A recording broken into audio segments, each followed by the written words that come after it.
Salud amigos, tripulantes de nuestra querida, contaminada y única nave espacial.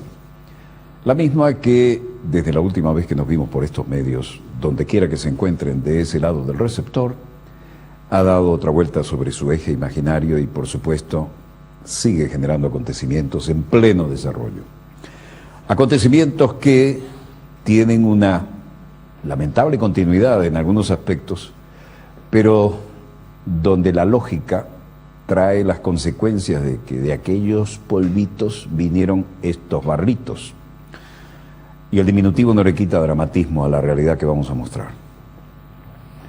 ¿Cuántas veces dijimos, sin pretender ser originales, ¿no?, que las acciones de los imperios, llevándose por delante culturas que ya tenían desarrollo cuando los antepasados de estos se mataban con palos y piedras, estaban siendo absolutamente irrespetadas por una cantidad de soldados que llegan con el abuso del poder, sin el menor nivel cultural y sin el menor respeto por la idiosincrasia de los pueblos? Bueno, eso está pasando una vez más en Afganistán, donde, lo hemos dicho hasta el cansancio y hay que repetirlo, se han estrellado todos los imperios que por allí han pasado. Los señores de la guerra, que son un fenómeno que se repite, los jefes tribales, que son otra segmentación que se repite, y los líderes religiosos, hacen una combinación que para estos comedores de hamburguesas y de perro caliente es absolutamente impenetrable.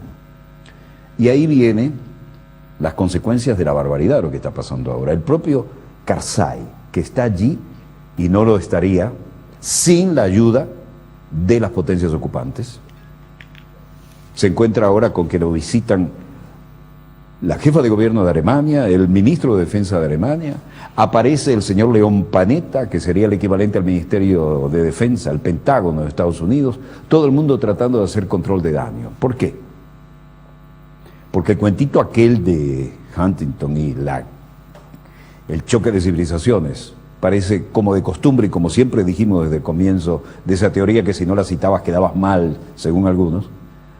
No parece una doctrina ni una teoría, sino una profecía autocumplida, porque iban al choque de civilizaciones para imponer la suya, es decir, la de la hamburguesa y los perros calientes.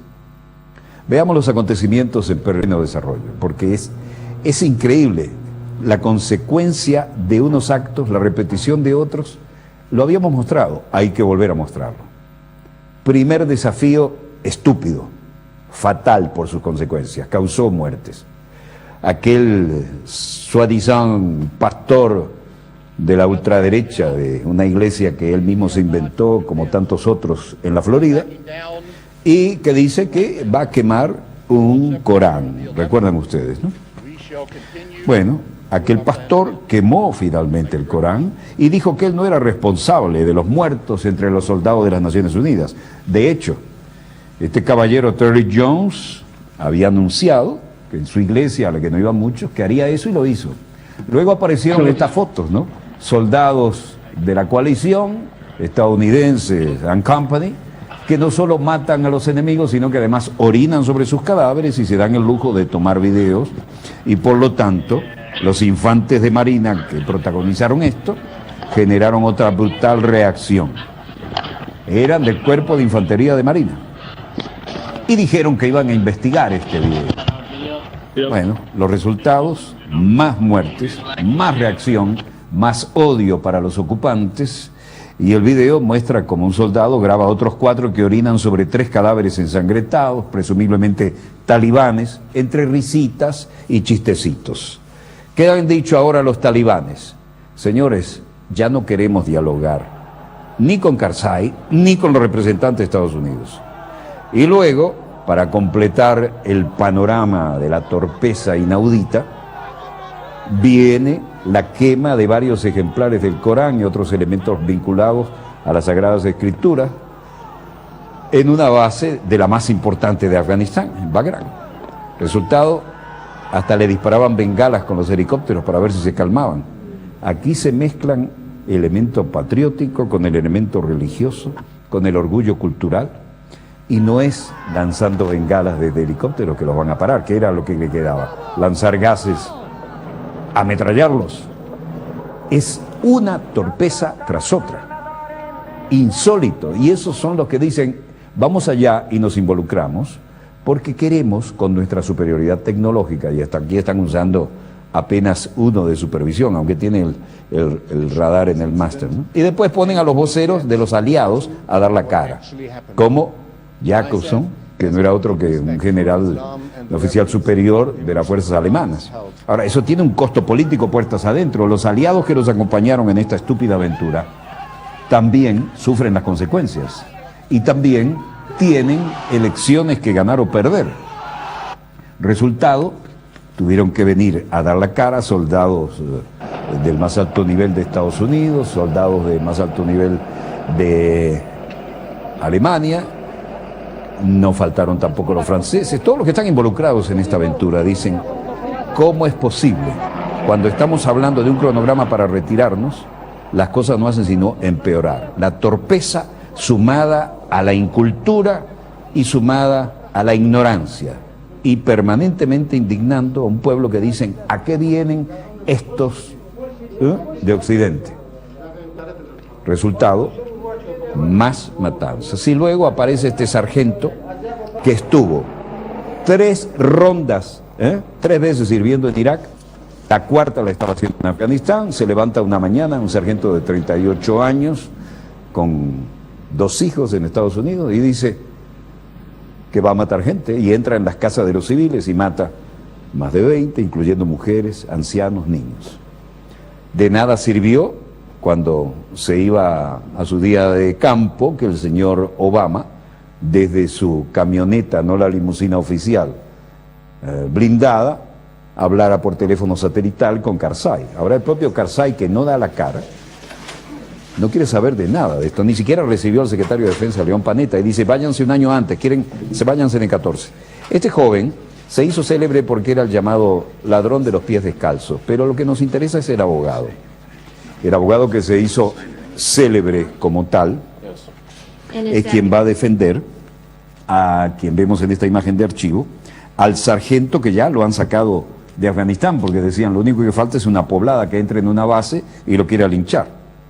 Ese abogado es John Henry Brownie, que tiene ahora su responsabilidad de defender, no en este caso, este jovencito que era el llamado ladrón de los pies descalzos, lo proyectó a la fama, pero ahora lo mandan a defender al sargento que nadie muestra, pero que se lo han llevado de Afganistán más rápido que inmediatamente. Tan grave fue el daño y tal el desprestigio en cadena que vimos hace muy poco, y lo mostramos en este transal, a la jefa del gobierno alemán tratando de hacer control de daño, porque confirma que la retirada de las tropas de Afganistán será en el 2014. Pero ahora resulta que aún con la presencia de ella y aún con la presencia del ministro de Defensa alemán, que también se trasladó hasta Afganistán, Karzai, que está entre la espada y la pared y que está indignado de que sus aliados lo dejen cada vez más en la parrilla, ha dicho, quiero que se vayan en el 2013 y además quiero que toda esa cuerda de mercenarios que dicen que son agencias de seguridad y que hacen la guerra privada con ustedes, transfieran su poder, sus armas y su puesto de control, al menos en el aspecto de la policial, a nuestras propias de seguridad. Apareció luego de Maizière, el ministro de Relaciones Exteriores de Alemania, después de Angela Merkel. Imagínense la preocupación y la necesidad de rendirle tributo, como lo hizo aquí en la imagen anterior la señora Merkel, a los 52 alemanes que cayeron ahí, no se sabe para qué, pero también el propio ministro de Defensa de Alemania viene a ver y evaluar cuál es la situación, por qué estamos metidos en este rollo donde cada vez hay más torpezas culturales y cada vez hay más torpezas de consecuencias graves. Llega a Afganistán el ministro alemán de Defensa, como habíamos dicho, Thomas de Maizière, llegó a Kabul, segunda instancia en que se hace presente en este año, y luego de que su propia jefa de gobierno, Angela Merkel, realizara la visita el pasado lunes.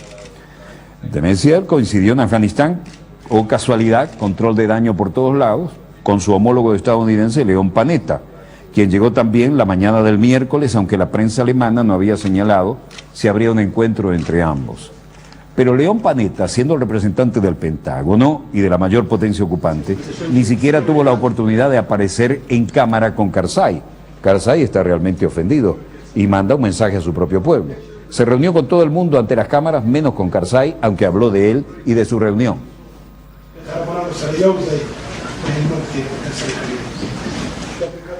Bueno, el viaje del ministro alemán de Defensa fue oscurecido por más noticias negativas de la prensa estadounidense. Según Barack Obama, quiere acelerar significativamente la retirada de las tropas.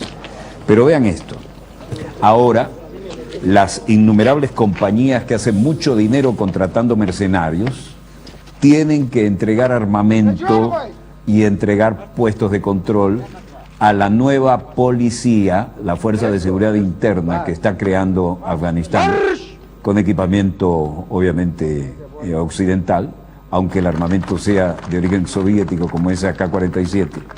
Y esto es una exigencia de Karzai. Karzai no quiere ni aparecer en las cámaras, pero les dice que esto es necesario e imprescindible.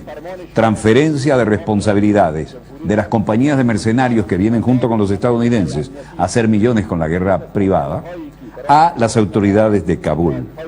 Jamal Abdul Nasser Siddiqui, jefe de la Fuerza de Protección Pública de Afganistán, dice: estamos trabajando seriamente para que se cumpla el decreto presidencial, es decir, la voluntad de Karzai número 62, de manera que la responsabilidad del orden público, incluyendo la protección de las embajadas, quede en la autoridad de Afganistán. Panetta, que dicen que tuvo quizá un intento de atentado cuando llegó a la base para darle dramatismo a la visita, también se reunió con los altos mandos y dijo que esperan en una transición ordenada. Panetta dijo que Estados Unidos debe retirar sus tropas de todas las aldeas afganas donde tienen campos avanzados y puestos militares avanzados y reubicarlas, pero dentro de sus propias bases. No lo quiere ni en las ciudades ni en los pueblos más allá de sus bases, salvo en lo imprescindible.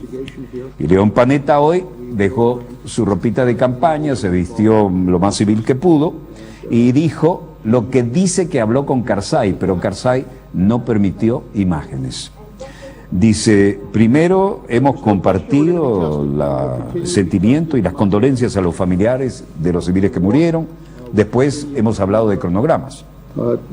I'm sure see incidents of violence of one kind or another, but the key is how we respond and how we are able to... No hay duda de que vamos a ser probados. Continuaremos a ser desafiados en los próximos meses por delante. Hay una guerra que debe continuar y estoy seguro que estos incidentes de violencia son de una clase que esperamos que no vuelva a repetirse, pero hay desafíos y esperamos hacer progreso juntos y consolidar las metas que hemos logrado. Karzai, que está muy poco dispuesto al diálogo ante las cámaras, reitera que quiere el repliegue de las tropas de Estados Unidos. Y los talibanes dijeron verticalmente hoy que suspenden las negociaciones preliminares con Estados Unidos y que el presidente Karzai pidió el traspaso de las tareas de seguridad un año antes de lo previsto. Hoy hubo reacciones en la opinión pública afgana. Este es un abogado, Abdul Jalil Balkarzai, que dice: este criminal, este asesino, ha sido llevado a Kuwait y eso no es aceptable. Se refería al sargento que mató a los civiles. Nosotros somos los que debemos juzgarlo y condenarlo. En los Estados Unidos no ha hecho ni una sola cosa correcta respecto a esto. Debería estar en prisión aquí y en juicio aquí, en Afganistán. Luego apareció otro abogado que dice: y nos mostraron un video que debe ser falso, donde muestran a ese sargento estadounidense entregándose. Esto no es aceptable para la nación afgana.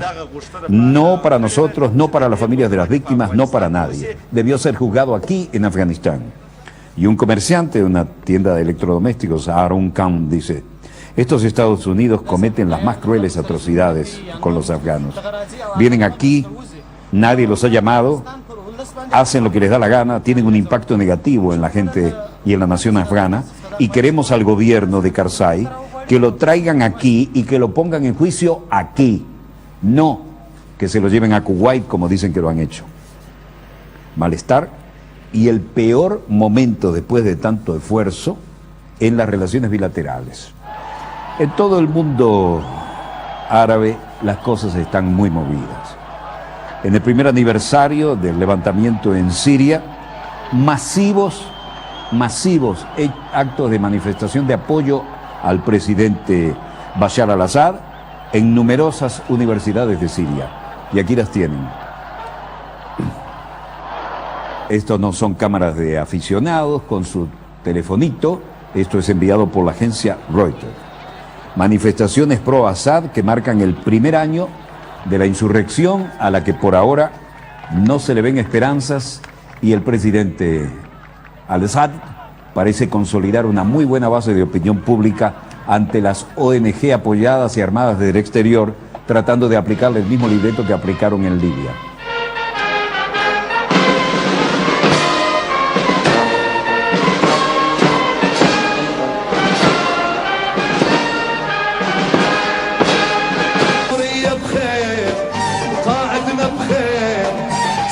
En un país donde muchos siguen fieles al gobierno que tienen y consideran que la sublevación es una intromisión extranjera tratando de cambiar el mapa geopolítico, muchas ciudades se han realizado manifestaciones masivas en apoyo al presidente, que las potencias occidentales dicen ya se debería haber ido.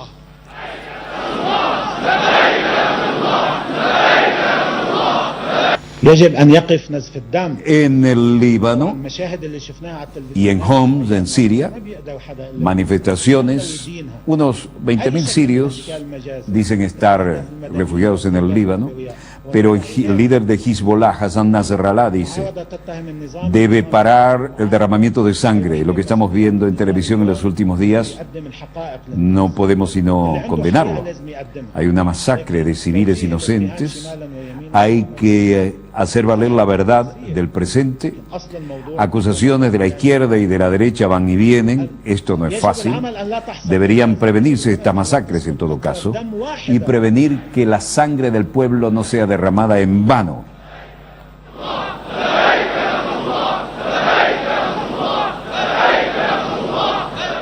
Y luego el líder de Hezbollah, Hassan Nasrallah, dice, nuestro aviso, nuestro consejo a los sirios, todos los sirios, depongan sus armas, busquen una solución política. El gobierno está listo para hacer reformas y ha aprobado una nueva constitución. Díganme, ¿qué constitución hoy es como una nueva constitución? ¿Es la misma o no es la misma? Separemos los hechos de la retórica, comparemos las constituciones de otros países árabes y veamos que hay sí una nueva constitución, aprovéchenla.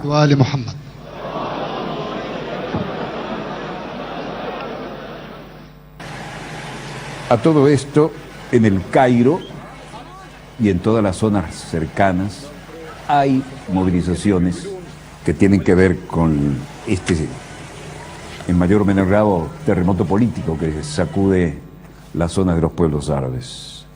Pero en el Cairo, líderes de la minoría han estado reunidos con una enviada significativa del gobierno de Estados Unidos que ve hasta dónde está metiendo la mano en estos resultados que se ven como en la ciudad de Homs y otros. Esto no es un envío basado precisamente en camarógrafos profesionales, ¿no? Veíamos los resultados, pero la acción diplomática y la presión viene representada en el Cairo nada menos que por Nancy Pelosi, la ex titular de la Cámara de Representantes de los Estados Unidos, ahora en la minoría. La señora Pelosi dijo, lo que tengo que decir es que hemos venido a encontrar un terreno común para ver cómo dialogamos con los oficiales electos de Egipto. Queremos encontrar un camino con el mariscal de campo que está al mando del gobierno y otros miembros de este mismo gobierno, de manera que las ONG puedan realizar su trabajo y no encontremos baches en el camino. Es decir, una delegación de congresistas de Estados Unidos va a Egipto a decirle que tiene que hacer caso a las demandas de su pueblo. Es decir, las ONG pagadas del exterior, armadas del exterior, con tecnología y con algo más, tienen que ser de acuerdo al libreto de Libia que intentan en Siria y ahora pretenden consolidar en Egipto, músicos que toquen en la partitura de la señora Nancy Pelosi y de los representantes del Congreso de Estados Unidos, que vienen en una clarísima actitud de interferencia a una nación soberana como Egipto. Según la noticia de las agencias estatales como MENA, los legisladores se reunieron en el Cairo con el mariscal de campo Mohammad Tantawi, jefe de la Junta Militar que gobierna el país. De acuerdo con la fuente, durante el encuentro Pelosi y Tantawi evaluaron el proceso de cambios que sacude a todo el mundo árabe, la coyuntura internacional y el desarrollo de la cooperación económica mutua. Egipto, junto con Arabia Saudita, es el principal aliado estratégico árabe en el Oriente Medio de Estados Unidos, país del cual reciben cada año una ayuda militar enorme. Egipto teóricamente recibe la segunda ayuda militar después de Israel. Y Arabia Saudita, que lo tiene todo, recibe protección y tiene muchas bases de Estados Unidos dentro. El líder de la minoría demócrata de la Cámara de Estados Unidos y los 5 congresistas que le acompañaron en el viaje, uno de ellos musulmán, como vemos, y otro libanés de origen, se reunieron también con diputados del recientemente renovado Parlamento egipcio, dominado por agrupaciones islamistas entre radicales y moderados. Pelosi alabó el proceso que llevó a la elección de la nueva asamblea, que definió como unos grandes comicios democráticos, durante la breve declaración de prensa tras reunirse con el presidente del Parlamento egipcio, Mohamed Saad al-Khatami. La política estadounidense expresó asimismo su esperanza de que Egipto avance en todos los ámbitos para que el pueblo egipcio pueda ver así hechas comprobadas sus ambiciones. Es decir, vienen a dar lecciones de política a Egipto. En el Cairo también participó el jefe de la Comisión de Relaciones Exteriores del Parlamento egipcio, Ehsan al-Arian, destacado miembro de la Liga, Akik Katani, del Partido Liberal y Justicia, afín a los hermanos musulmanes que antes estaban prohibidísimos, también dialogó. La vocera del Departamento de Estado, Victoria Nuland, niega una medida que dice que la secretaria de Estado Hillary Clinton le ha pedido a Rusia y le ha advertido sobre la situación en Irán antes de las conversaciones sobre el nuevo programa nuclear. Es decir, la señora sale a decir que su jefa niega haber pedido a Rusia que le dieran un ultimato desde Moscú a Irán sobre el tema nuclear. La secretaria no envió una advertencia a los iraníes a través del Ministerio de Asuntos Exteriores, es decir, a Sergei Lavrov. Y la vocera del Departamento de Estado, aquí en pantalla, en referencia a la información publicada por el diario de Moscú Kommersant, aseguró que la jefa de la diplomacia estadounidense recurrió a su colega ruso, pero no para lanzar un ultimátum sobre el gobierno mencionado. Dice que le pidió que hiciera presión sobre Teherán, pero de otra manera. En Nueva York, el primer ministro británico David Cameron y su esposa Samantha, primera vez que la acompaña a ella a un viaje al exterior, fueron recibidos en lo que era las Torres Gemelas, el World Trade Center, y lo que está ahora en reconstrucción. Estados Unidos y Gran Bretaña acordarán, mientras tanto, aparte de las visitas conmemorativas y solidarias, el uso de las reservas estratégicas de crudo. Ojo con esto. Gran Bretaña decidió cooperar con Estados Unidos en un acuerdo bilateral para liberar reservas petroleras de emergencia, dijeron hoy 2 fuentes británicas, mientras este caballero y su esposa hacían esta visita, en un intento por evitar que los altos precios del petróleo vayan a afectar la costosa y demasiado lenta recuperación económica. Gran Bretaña espera en breve un pedido formal de Estados Unidos para coordinar la liberación de las reservas estratégicas, que eran solo para caso de guerra. Así que estamos en la guerra económica, ¿no? Vamos a ver si bajamos a la OPEP. Mientras le mostraban el proyecto de las nuevas Torres Gemelas, las nuevas en el mismo lugar, en la reunión del miércoles entre el presidente estadounidense Barack Obama y David Cameron, analizaron el tema de utilizar las reservas estratégicas petroleras para la guerra económica contra los países de la OPEP. Londres responderá afirmativamente al pedido, dijeron ambas fuentes. Cameron hoy en Nueva York dijo que vale la pena considerar una posible liberación de reservas, pero que no se había tomado una decisión en las discusiones con Obama. Se les puede ir de las manos y pueden alterar los mercados, y las consecuencias pueden ser un boomerang. En el corto plazo, ¿deberíamos considerar las reservas? Sí. Un globito de ensayo para ver si bajan las cotizaciones de petróleo en los mercados internacionales, mientras ven los elementos recordatorios de las Torres Gemelas, de aquel muy discutidísimo supuesto ataque terrorista que tiene varias lecturas hoy en día, como las tiene indudablemente la del Pentágono, y como es absolutamente inexplicable el derrumbe sobre sí mismo y el incendio espontáneo del edificio número 7, hecho a prueba de todo, porque estaba señalado para ser el que hiciera control de daño en emergencias. Es decir, se caen las dos torres, se derrumban sobre sí mismas verticalmente. Y el edificio 7, que era para controlar todo, y estaba a cuadras y cuadras de distancia, le ocurre exactamente lo mismo. Bueno, alcalde, ante el monumento conmemorativo y recordatorio de las víctimas y la ofrenda floral que cabía esperar. Así las cosas, y hablando del petróleo con esta imagen de fondo, vamos a dejar el lugar en el que aparece, justo con la visita solidaria, la insinuación de que los precios del petróleo están muy altos y que se puede recurrir a las reservas estratégicas diseñadas solo para gravísimos casos como la guerra. ¿Eso afecta al mercado? Veamos. El precio del crudo venezolano, igualito, no lo afectó, $115.82. Sin embargo, después de esta declaración, el precio de la OPEP baja $124.29. El precio del Brent del Mar del Norte, que es lo que afecta a la economía británica, también baja levemente, $124.79. El West Texas, uno de nuestros marcadores, también baja, 106,42. Pero la intranquilidad sube, ergo la onza Troy de oro también sube en su cotización, $1,659,58. El precio del cobre baja levemente, 8,460 la tonelada. El precio del café sube, 185,55 el quintal, y el precio del euro no se afecta con esto, más bien queda robustecido porque la tendencia era a la baja, y sigue como ayer a 1,30 respecto al dólar estadounidense. Estos son manotazos de ahogado. La economía no repunta. Uno de los principales voceros de la economía de Estados Unidos dijo, sí hay un leve crecimiento, pero es desesperadamente lento.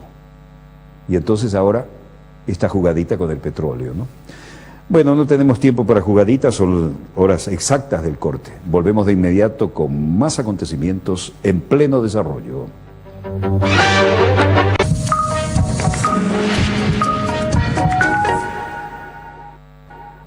Volvemos con más acontecimientos en pleno desarrollo.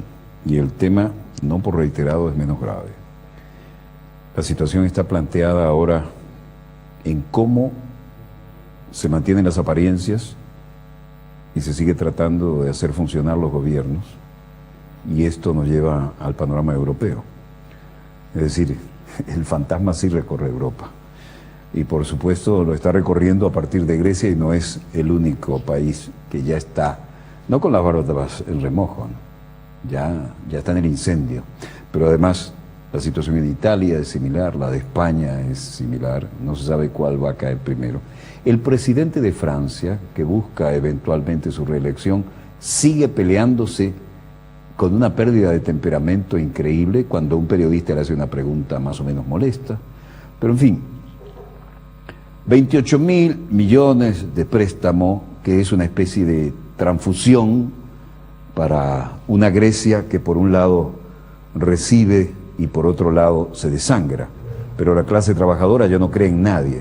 Y, oh casualidad, el ministro, el macizo Evangelos Venizelos, dice, si yo soy elegido para el gobierno, haré esto y lo otro.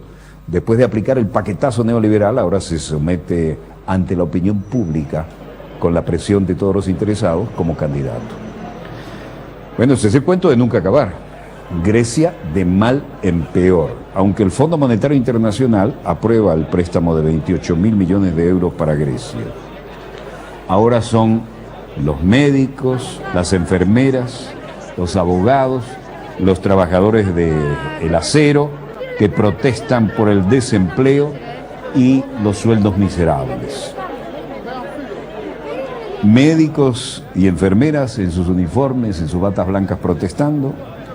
Los banners que usaban los trabajadores dicen: no más tonterías, queremos soluciones en los astilleros, pero las queremos aquí y ahora.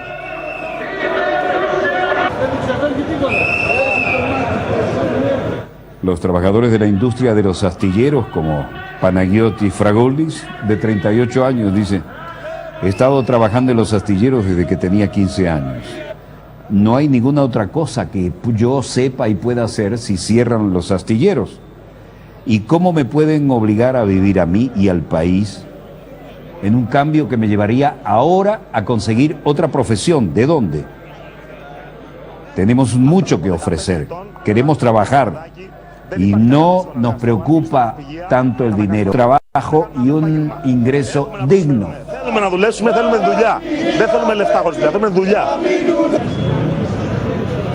Otro trabajo metalmecánico, Panagliotis, de 43 años, dice: en vez de los 1.000 euros que yo ganaba, ahora tengo que ver cómo sobrevivo con 500 o 600 euros. No podemos vivir así. No estamos pidiendo ninguna cosa imposible, estamos pidiendo cómo mantener en forma decente a nuestras familias.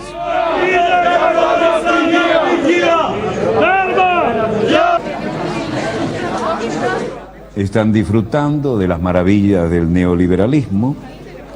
La ejecución de los préstamos anunciados se realizará en 4 años a través del instrumento conocido como Servicio Ampliado del Fondo, otra sigla tecnológica. Greece is very often able to deliver well.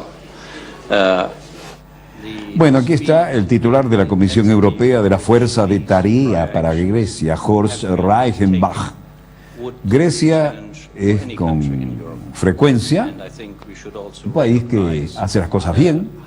La velocidad y la intensidad con que priorice las acciones que tiene que tomar le permitirá hacer frente al desafío en la Comunidad Europea. Y nosotros reconoceremos lo bien que el gobierno ha actuado para asegurarse el segundo paquete de ayuda. O el segundo paquete de ayuda es otro salvavidas de plomo, ¿no? Sin embargo, hay un número de campos en los que el segundo programa de ajuste, ¿les suena esto familiar? El segundo programa de ajuste, el catecismo neoliberal, en todas partes suena igual, con o sin peluca. El segundo programa de ajuste es difícil de implementar y por lo tanto no hay que quitarle atención al esfuerzo de su implementación. Tenemos una fuerza de tarea, Task Force, imagínense ustedes. Están hablando como comandantes en el teatro de operaciones. Y apoyaremos la implementación. Tomaremos las decisiones apoyando a las autoridades griegas. Nos aseguraremos de la implementación, siempre la misma jerga tecnocrática de los neoliberales, ¿no? Y el apoyo será con los miembros y los Estados miembros del Fondo Monetario Internacional que puedan y darán asistencia. The ensuing implementation, it is there where our support and the support of so many member states and the IMF can be of assistance. Y luego Horst Reichenbach dijo: mucho queda por hacer todavía, en particular en el campo del ambiente de los negocios, ¿no?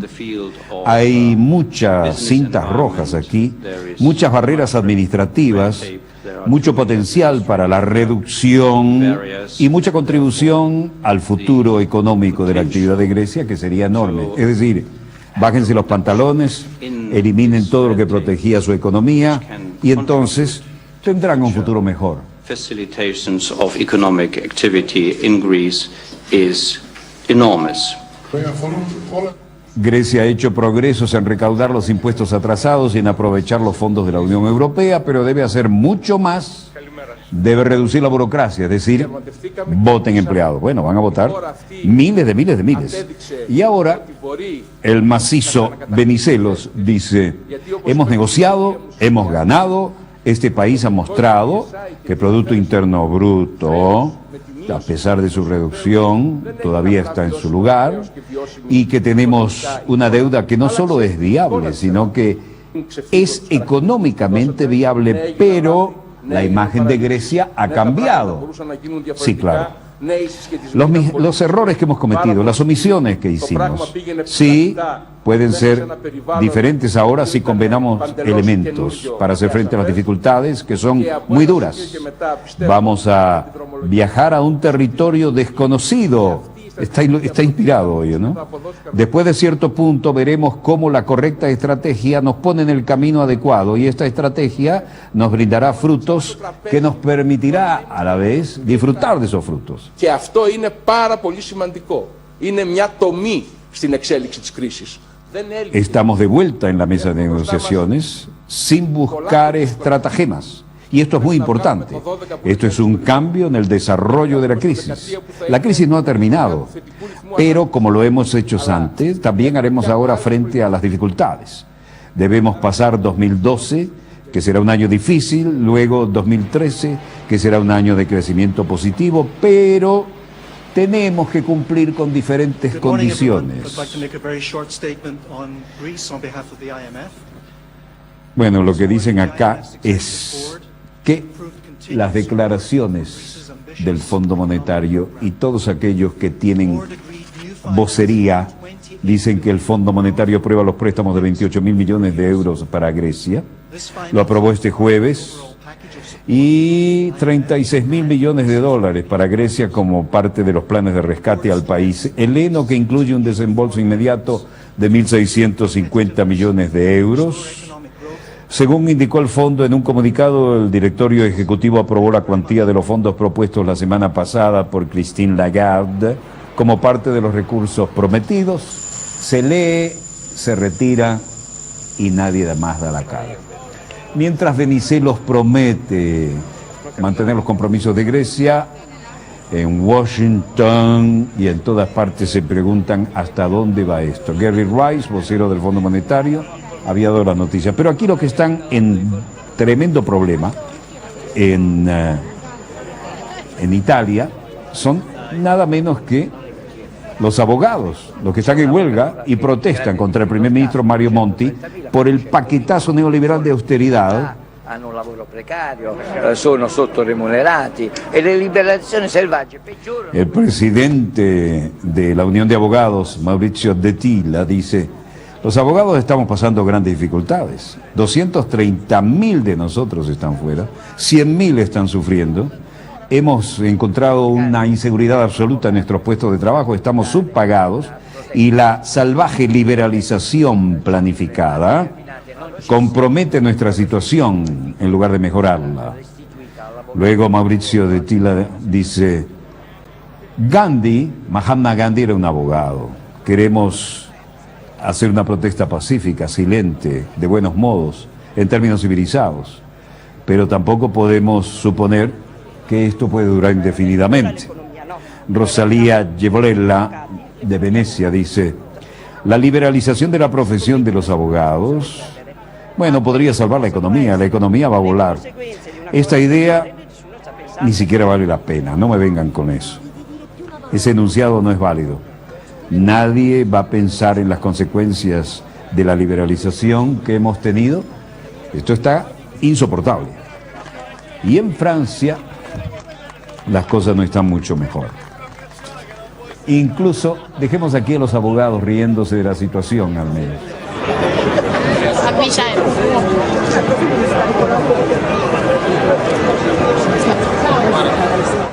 De la manera más colorida han tratado de elevar sus quejas a la altura de las oficinas de los que se supone que están legislando. La justicia es morta. Parece que se acabó la justicia y los abogados lo llevan con un parte de condolencias. Uccisa dalle leggi. Uccisa dal legislatore. En Francia, mientras tanto, las cosas no están para nada bien, y menos para el presidente que busca la reelección. Los trabajadores de la industria metalmecánica se quejan. Sarkozy dice: viendo Florange, hemos encontrado que reiniciar el trabajo de las industrias del acero supone muchos millones de euros en inversiones, y necesitamos como 2 millones de euros solamente para el reinicio, y los trabajadores tienen que entender que esto no es fácil, pero estamos haciendo todo lo posible por escuchar sus reclamos. La completa... Luego se peleó incluso con algunos periodistas que le hacen preguntas agudas y a él le molestan, y como de costumbre pierde el temperamento y los maltrata. Y luego, como de costumbre, se esconde en varios círculos de guardaespaldas. Bonjour, j'espère que vous serez notre président. J'espère que vous continuerez à être notre président. La policía francesa arremetió contra los trabajadores siderúrgicos de ArcelorMittal y tuvieron que usar incluso gases lacrimógenos contra unos 200 obreros de la compañía que protestaban frente a la sede electoral en París del propio presidente Sarkozy. Bueno, los de la industria del acero no están dispuestos a derretirse así nomás. Walter Broccoli, de la Fuerza Obrera, dice: si la completa Torre Eiffel está hecha de acero, viniendo de Lorraine, de la región de Lorena, es un símbolo fuerte, es un super símbolo que tenemos que mostrar aquí, para demostrar que lo que hicimos en otros siglos, también podemos hacerlo ahora, como podemos hacer todo. Pero tenemos que poder ganarnos la vida produciendo aquí en Francia. Los sindicatos de ArcelorMittal y las corporaciones europeas, Edouard Martin dice: nosotros no queremos ir a ningún encuentro con Sarkozy. Lo que queremos es que escuchen nuestras justas demandas. Y la policía arremetió.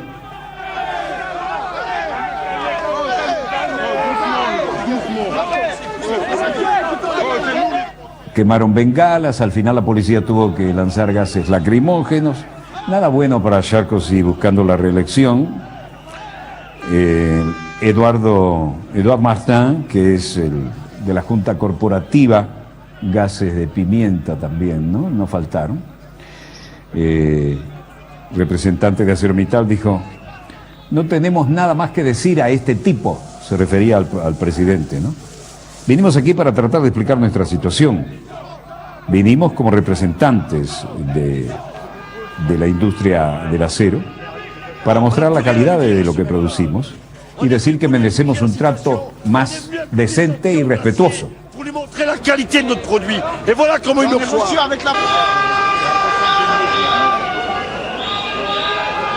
El pasado 1 de marzo, en una entrevista radiofónica, había hablado duro sobre esto Sarkozy.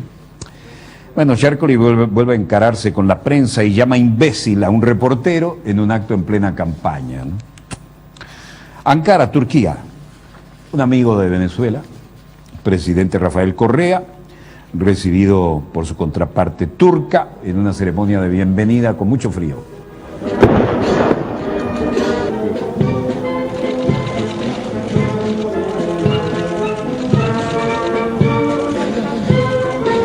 Y en rueda de prensa, Correa, que siempre las canta claritas, dijo: en las cumbres de las Américas no se trata de resolver los problemas de nuestra América.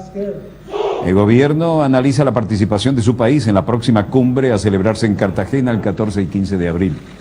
Sí tendremos que analizar si asistimos a esa clase de cumbres donde no se tratan y sí se buscan resolver los problemas fundamentales de nuestra América, sino tan solo hacer y decir lo políticamente correcto en función del establishment. Para eso no vamos a prestarnos.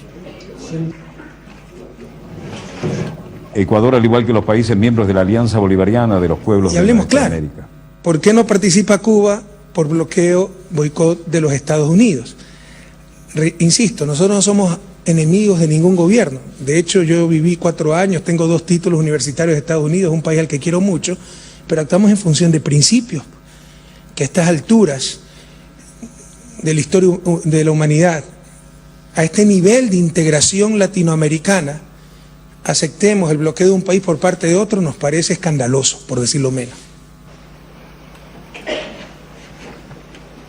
Bueno, parece que fiel a su manera, habla claro. Inaceptable colonización por parte de Inglaterra de las Islas Malvinas al frente de las costas argentinas, pero a 15.000 kilómetros de Londres. Colonialismo en nuestra América en el siglo XXI, pero esas cosas no se tratan.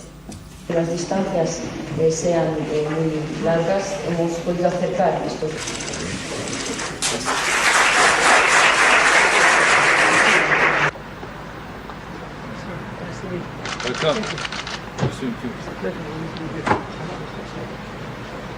Correa aprovechó la oportunidad para decir que Ecuador, al igual que los países miembros de la Alianza Bolivariana, ha mantenido en suspenso el viaje a Cartagena en denuncia de la exclusión del pueblo cubano de la cita latinoamericana.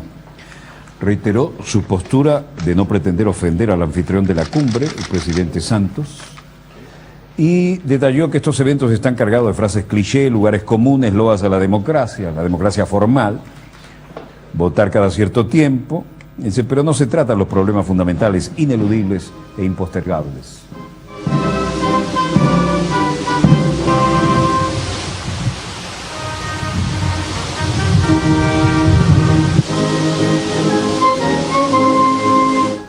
¿Cómo se va a salir adelante con este compromiso? Ya hay acuerdos bilaterales que van acercándose al tema central del que mucho se especula. Juan Manuel Santos y Evo Morales se reúnen en Bogotá.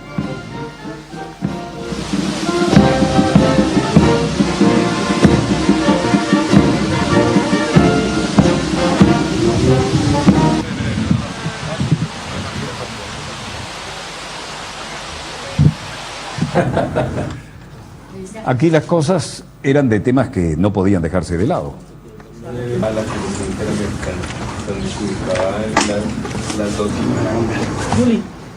La posición de cada uno, que quisiera ver en su mayoría absoluta representada a la República de Cuba en la próxima cumbre, ¿no? De Colombia y Bolivia. En Colombia, la Cumbre de las Américas será un evento importante como siempre para compartir experiencias de trabajo, también nuestras dificultades, pero orientado a integrar a nuestra América, respetando nuestros principios, nuestros programas. Lo más importante es que seamos presidentes democráticamente electos en nuestros países. Podríamos llamar una reingeniería de toda la comunidad para ver qué áreas, a propósito de narcotráfico, discutimos el tema que está ahora sobre la mesa de buscar alternativas a la política actual mundial en la lucha contra el narcotráfico, discutir si hay mejores alternativas, qué serían y cómo podríamos ponerlas en práctica. Ese es uno de los temas que está sobre la mesa. Los países centroamericanos nos han solicitado que toquemos ese tema en la cumbre. El tema sigue sobre el tapete. Lo que falta ver ahora es el coraje político y la unidad que debe manifestarse. Si no es en esta cumbre que se está programando, ¿cuándo será? Se correrá la arruga hasta la siguiente, que está programada para Panamá. Mientras tanto, el gobierno chileno, muy al sur, minimiza las protestas de los estudiantes que no se rinden.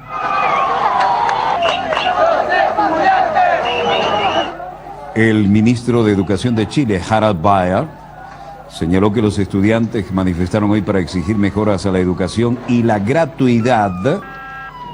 Parece mentira, pero reclaman educación gratuita, que parece la lógica en todos nuestros países. Son un grupo minoritario y que este es el año de los avances y acuerdos, no de protestas, dijo.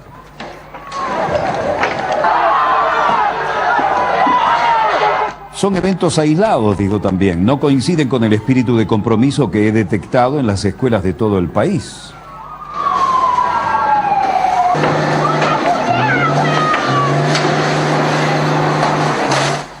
También aseguró que el Ministerio de Educación no tiene las atribuciones para reinsertar a los estudiantes expulsados por haber participado en antiguas movilizaciones.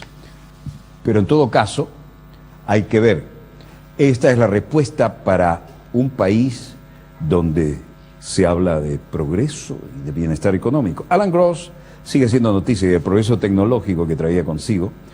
Es el hombre que fue detenido con las manos en la masa en Cuba tratando de distribuir entre las ONG, organizaciones sin fines de lucro, desde luego, subsidiadas del exterior, elementos de telecomunicaciones que parecían tablitas de surfear y eran antenas parabólicas. Es decir, todo esto sumado a una situación difícil de aceptar. Pero aquí me llegan en tiempo y forma las posibilidades de compartir con ustedes otros temas y vamos a dejar esto. Alan Gross podría, que ha solicitado ahora visitar a su madre enferma de Estados Unidos, perfectamente ir allá. Lo decimos nosotros, no lo dicen las autoridades cubanas, ¿no? Parece tan obvio, liberan al que está en libertad condicional de los 5 héroes, liberan a los otros 4 y Alan Gross se va para allá. El que se va para otras latitudes es el Bravo Eco 11, el buque escuela de nuestra Armada Bolivariana. Estas son las posiciones que nos acaban de enviar y acabo de recibir en este momento. La latitud es 37 grados 25 minutos norte. Este es el paralelo 30, este es el 40. Está más cerca del 40 que del 30, 37 debería ser por aquí. Vamos a ver la longitud, 67 grados 05 minutos oeste. Este es el 60 y este es el 70, así que debería ser 67 sería por acá y 37 sería por aquí. ¿Con qué rumbo va? Rumbo 10, es decir, del norte franco, 10 graditos, lo que lo coloca en el rumbo adecuado, sin tocar costas estadounidenses, hacia las canadienses, al puerto de Halifax. Velocidad 8 nudos, va muy bien. Está a 440 millas del puerto de Halifax en Canadá y se continuó con la respectiva instrucción académica del personal de cadetes. Se impartió charlas sobre meteorología y funcionamiento de máquinas, que también las tiene a bordo. Las condiciones meteorológicas son favorables, se dio cumplimiento a la rutina del navegador. Todo el mundo tiene que aprender a navegar al viejo estilo, no solo con meter daticos en la computadora y usar los satélites. Tienen que saber manejar en la forma clásica y después sí disfrutar de toda la tecnología, pero estar preparado para cualquier emergencia cuando esa tecnología de punta no se tiene a la mano. Y para el 19 de marzo de 2012 se espera la llegada al puerto de Canadá. Hasta aquí los principales acontecimientos de esta jornada y los que están ahora en pleno desarrollo los compartiremos con ustedes mañana. Volveremos cuando nuestra querida, contaminada y única nave espacial haya dado otra vuelta sobre su eje imaginario y estemos aquí para compartir la pequeña gran historia de las próximas 24 horas. Nuestro agradecimiento a Correo del Orinoco, a Porrea, por las cifras que dimos, que son realmente confirmadas, pero la fuente del sector privado. Y en todo caso, tenemos que reconocerlo, el único programa que nos supera, aunque no es periodístico, sino de otro carácter, aunque es la fuente de información más contundente, el que nos supera por encima de ese nivel que es histórico, es Aló Presidente. En cualquier caso, donde quiera que se encuentren, gracias por permitirnos estar allí con ustedes. Volveremos mañana, Dios mediante, y en nombre del equipo Dossier les habló Walter Martínez. Disponga usted de las cámaras, señor director.